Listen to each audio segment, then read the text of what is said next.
Falando em vírus, vamos à Europa, onde há notícias boas, pelo menos, né?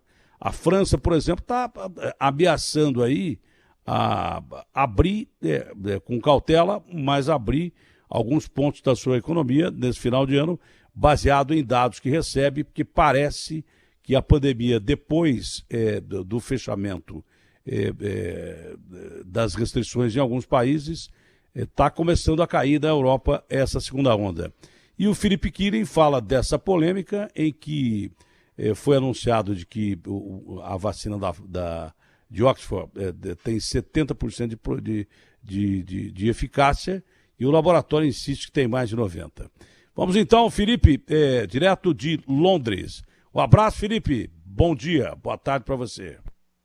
Bom dia para vocês aí no Brasil. Datena, gostei muito da sua boina.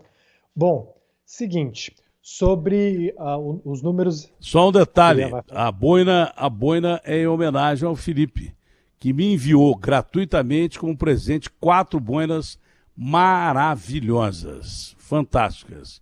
Esse menino, além de ser um grande jornalista, tá? Eu sempre falei, antes da boina, ainda bem, hein? Não estou sendo corrompido, não. Tá? Mesmo porque eu não sou corrompido nos meus sentimentos, não só nos meus sentimentos. Eu adoro o Felipe como jornalista há muito tempo, mas ele me enviou, depois de uma pressão muito grande, 4 boinas que eu pedi para ele comprar, e ele não. Ele me deu as boinas e me deu uma camisa do Liverpool, linda também. Mas a boina é bonita. Em sua homenagem, Felipinho, ó. Eu já usei as 4 no ar aqui. Já usei as 4 no ar aqui. Eu gosto muito de boina. Você tem Datena aí? Você consegue me ver? Claro que eu consigo te ver. É claro. Então eu vou fazer a participação com a minha aqui, que eu também sou um grande fã de boinas. Pode ser? Aí, olha lá, ó. Olha que boina linda, hein? Essa é bonita também. Mas você mandou uma parecida com essa. Bom, depois... E você ficou muito melhor desse jeito. Agora está com ar inglês mesmo. Bom, mas falando isso, vão dar as notícias boas e essa discussão sobre a vacina de Oxford, que é contestada sobre os 70% ou 90% da sua aprovação aí em termos de eficácia. Bom, vamos lá. Os lockdowns adotados em países europeus começam a surtir efeito. Então, os números mostram que a disseminação do coronavírus está mais baixa agora. A Inglaterra também deve terminar com o lockdown em 2 de dezembro. A França também deve abrir a economia em dezembro. Então, um mês de novembro muito complicado em termos de lockdowns, mas com uma perspectiva boa para dezembro, não só porque o vírus está achatando, como também temos a notícia de outra vacina que se mostrou eficaz. São 3 no total. E qual que é essa bola dividida sobre os 70% de eficácia?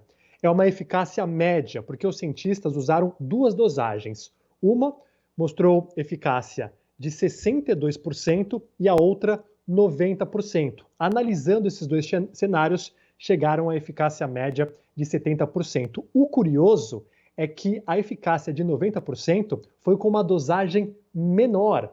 Os cientistas ainda não sabem por que isso aconteceu, eles estão averiguando, mas acaba sendo uma notícia positiva essa eficácia de 90% em uma dosagem menor, porque isso significa que teremos mais doses disponíveis no futuro. Então, os cientistas devem usar essa dosagem de 90%. Esse é um estudo preliminar, precisa ainda ser publicado numa revista científica, mas é um dado muito, muito animador. Foram mais de 24 mil voluntários envolvidos, uma parte inclusive aí no Brasil, e foram 30 casos de coronavírus entre o grupo que recebeu a vacina. Só que é o seguinte, eles tiveram uma forma mais leve de Covid-19. Então, a vacina, além de ter essa eficácia média de 70%, que já é um número animador, quem pegou a doença ainda desenvolveu uma versão mais leve, algo que é positivo. Outro ponto que vale destacar, dados desse relatório mostram que, além de proteger a pessoa contra o coronavírus, ainda impede que alguém com o vírus passe ele adiante. Isso é fundamental para a gente conseguir controlar a pandemia. E espera-se que a vacina de Oxford seja a principal arma global para vencer a pandemia, porque ela tem alguns requisitos, alguns predicados importantes. Por exemplo, pode ser armazenada entre 2 a 8 graus, o que facilita demais os desafios logísticos, principalmente num país como o Brasil, de tamanho continental. E a gente já tem uma estrutura para armazenar entre 2 a 8 graus, que a maioria das vacinas usa essas temperaturas. A dose super barata, R$ 15 mais ou menos a dose. Inclusive, a Universidade de Oxford, por um período, não vai lucrar. Vai, inclusive, distribuir 2 bilhões de doses para 92 países pobres a preço de custo. E também uma produção de quase 3 bilhões de doses até o final do ano que vem em 10 países espalhados, inclusive na Índia. Isso facilita a distribuição da Atena. Ótima notícia, não é? Primeiro que não adianta você ter uma vacina que é super campeã se você tem que armazenar a menos 70. Mas um lado positivo é essa história que os americanos aprenderam com aquela história que eu já contei aqui na corrida ao espaço, não é? Que os russos ganharam a corrida ao espaço. Os americanos chegaram na Lua, mas o primeiro cara que ficou em órbita foi o Gagarin. Por isso que os foguetes russos aí deram nome à vacina Sputnik, para gozar os americanos, que os russos fizeram isso. Mas é a história da caneta que eu já contei. Os americanos investiram bilhões para tentar aí descobrir uma caneta que escrevesse no espaço, porque a tinta saía do papel. E aí descobriram que já há algum tempo os russos usavam o famoso e popular lápis. Isso não é piada, não, é verdade. Então, às vezes, o mais simples é o mais importante. Então, você tem a vacina de Oxford, que protege de 95%, 98%, 90%, sei lá, 70%, 80%. Só que ela é facilmente armazenada e por isso, é claro que a logística é mais fácil, né? O Brasil tem microclimas aqui, mas aqui é muito calor, a África é muito calor. Então, se armazenar uma vacina como a da Pfizer-BioNTech a menos 70, cara, é uma dificuldade. Mas lá os americanos já estão pensando numa coisa óbvia, que eles não teriam pensado antigamente, mas estão pensando numa coisa óbvia. Você sabia disso, Felipe? Eu entrevistei o Dr. Zerbini, que é representante da Pfizer aqui no Brasil.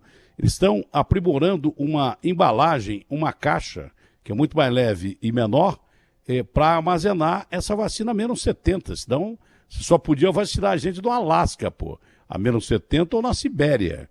Né? Então, essa vacina de Oxford, que não tem esse problema, não precisa de caixa diferente nem nada, né?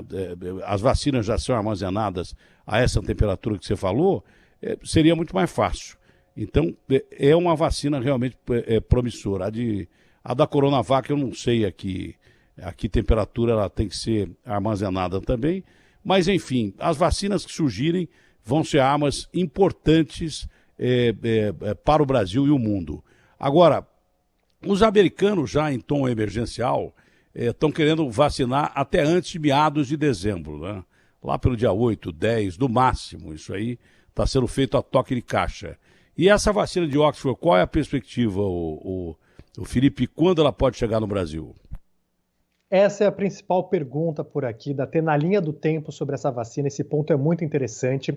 O secretário de Saúde do Reino Unido deu uma entrevista na BBC agora há pouco. Bom, no Brasil, deve chegar no começo do ano que vem, talvez janeiro, porque o Brasil comprou 100 milhões de doses, mais a propriedade intelectual para produzir outros 100 milhões, 110 milhões mais ou menos. Mas a linha do tempo que vai acontecer aqui pode ser uma linha do tempo que a gente vai se basear no Brasil. Vai depender dos órgãos reguladores, mas se tudo acontecer dentro do previsto, a agência reguladora aqui do Reino Unido, a Anvisa dos britânicos, vai aprovar a vacina nas próximas semanas. A vacinação deve começar até a segunda semana de dezembro. O Reino Unido tem 4 milhões de doses já disponíveis. No começo do ano que vem, uma vacinação em massa. O Reino Unido comprou 100 milhões de doses da vacina de Oxford, 40 da BioNTech Pfizer e mais 5 da Moderna. Só com esse pacote já consegue vacinar os 66 milhões de habitantes. E aí até a Páscoa, mais ou menos a primeira semana de abril, todos os britânicos que quiserem vão poder ser vacinados, vida normal, segundo o secretário de Saúde, se tudo acontecer dentro do previsto, metade do ano que vem aqui no Reino Unido, da Atena. E uma questão discutida no Brasil é que aí a vacina não vai ser obrigatória, né? Exatamente por isso. Não vai ser obrigatória, mas existem campanhas de vacinação e o próprio secretário de Saúde falou, a gente acha que a gente não precisa fazer uma vacinação obrigatória porque a própria população quer ser vacinada. Mais de 70% dos britânicos querem ser vacinados.